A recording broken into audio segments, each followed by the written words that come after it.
ప్రభునందు ప్రియమైన దేవుని బిడ్డలకు మన ప్రభువైన యేసు క్రీస్తు నామమున శుభములు కలుగునుగాక.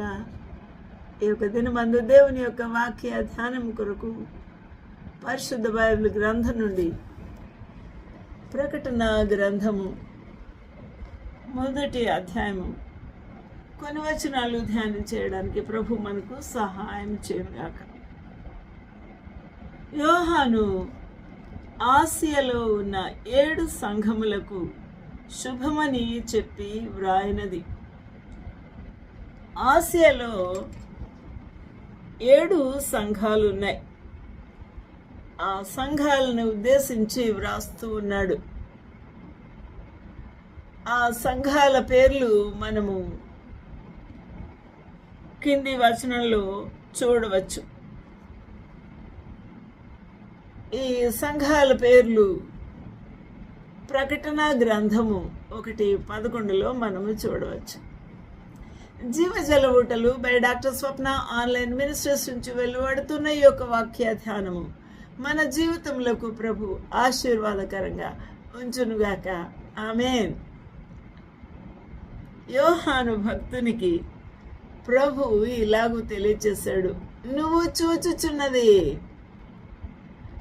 చూచుచూ ఉన్నది పుస్తకంలో వ్రాసి ఎఫెసు, స్పుర్ణ, పెర్గము, తుయతైరా, సార్దిసు, ఫిలదెల్ఫియా, లవొదికయ అను 7 సంఘములు ఆసియాలో ఉన్నాయి కదా, వాటికి పంపుమని చెప్పుట నా వెనుక వింటిని.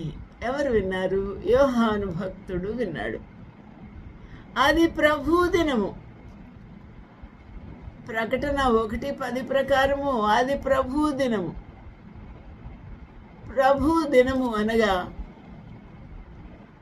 ఆ దినాల్లో యేసుక్రీస్తు ప్రభు పునరుత్థానుడై తిరిగి లేచిన తర్వాత అపోస్తలులు ఇంటింటా రొట్టె విరుచుచు, సువార్త ప్రకటించుచు, ప్రభుకి కృతజ్ఞతాస్తుతులు చెల్లించుచు ప్రభు దినము అనగా పునరుత్థాన దినము అయిన ఆదివారమును వారు ఆరాధించువారు.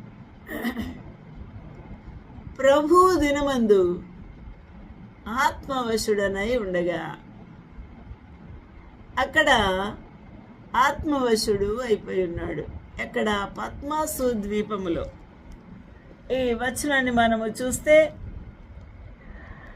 ఎందువల్ల పద్మాసు ద్వీపమునకు వెళ్ళవలసి వచ్చింది అని మనము